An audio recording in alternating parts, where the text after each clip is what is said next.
ये जो अब निर्णय लिया गया है उसका आधार ये बताया जा रहा है, अखबार के जो रिपोर्टिंग्स है उसमें सरकार कह रही है कि कोविड के केसेस अब बिल्कुल नगण्य हो गए हैं, जीरो हो गए हैं, इसलिए अब कोई आवश्यकता नहीं है मास्क पहनने की, और इसीलिए उन्होंने एयरलाइंस कंपनियों को निर्देश दिया है कि आप अपनी भाषा में परिवर्तन कर लीजिए। क्या ये ऐसा ही है?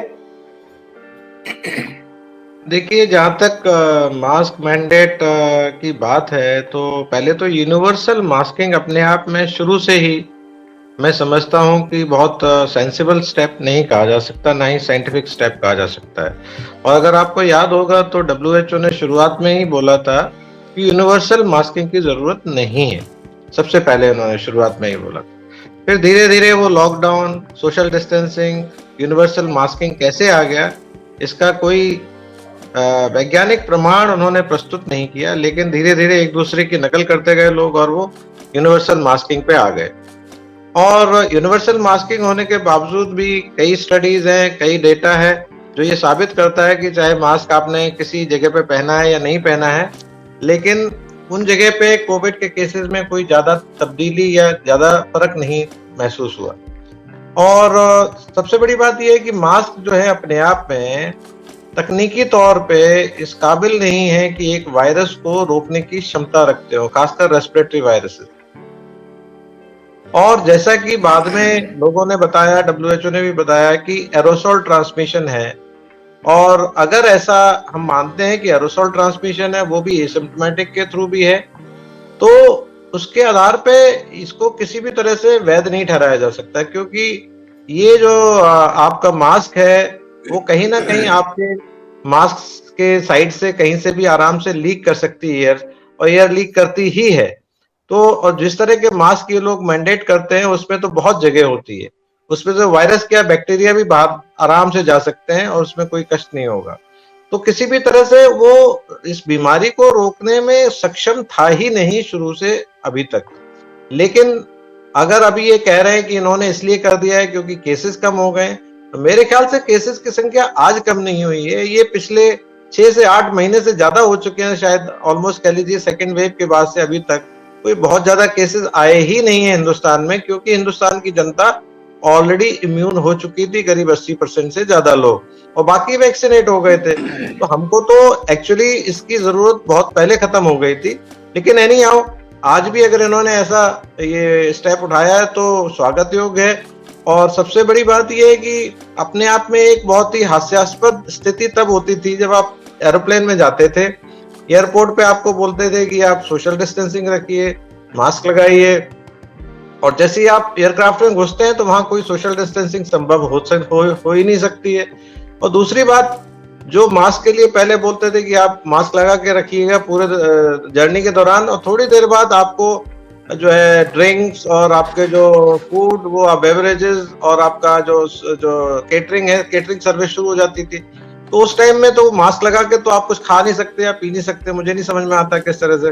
तो ये अपने आप में पहले से ही अवैज्ञानिक था, जब से केटरिंग और मास्क दोनों चीजें इकट्ठी नहीं चल सकती थी, जबकि ये काफी दिन से चल रही हैं। तो ये हटा, तो ये बात तो सवाल पूछना चाहिए था ना कि ये जो केटरिंग की बात थी, खाने पीने को भी प्रतिबंधित कर दिया जाता एयरपोर्ट पे या एयरलाइंस पे।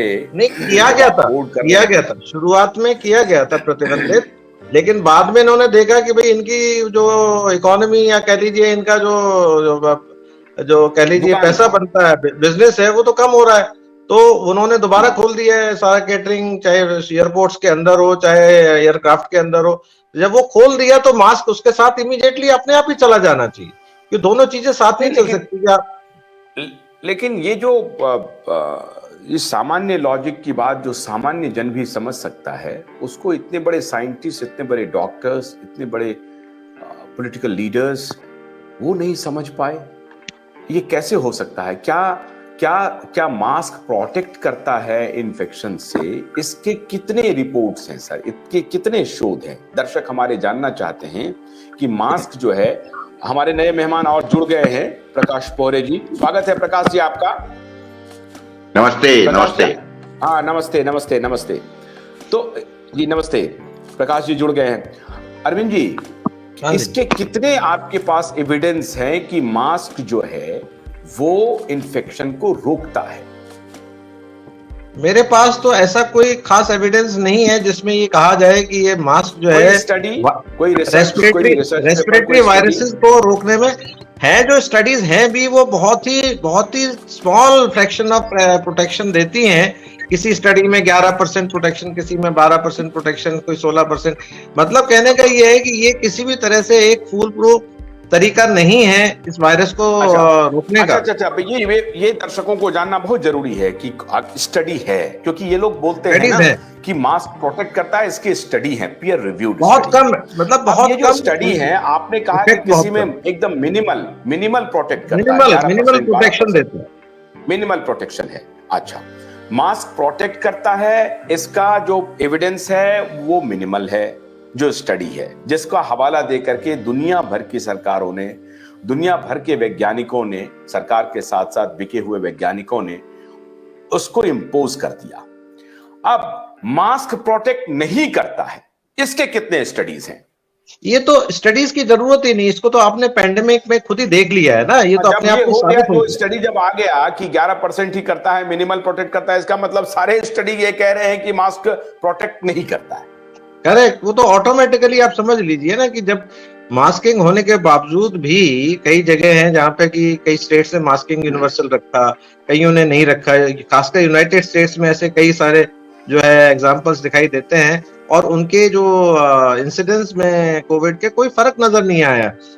और बल्कि ये भी क्लियर है कि जो मास्किंग है, खासकर जो बच्चों में और बुजुर्गों में, वो जानलेवा भी हो सकता है और वो नुकसानदेह भी हो सकता है। ये भी बहुत अच्छी तरह से हमें समझना चाहिए कि मास्क सिर्फ प्रोटेक्ट ही नहीं करता, कई दफा हमें उल्टा हार्म भी कर सकता है। मैंने खुद कई लोगों को चक्कर खाते हुए, नर्सेज को, अपने एल्डरली पेशेंट्स को चक्कर खाते हुए देखा है, गिरते हुए देखा है।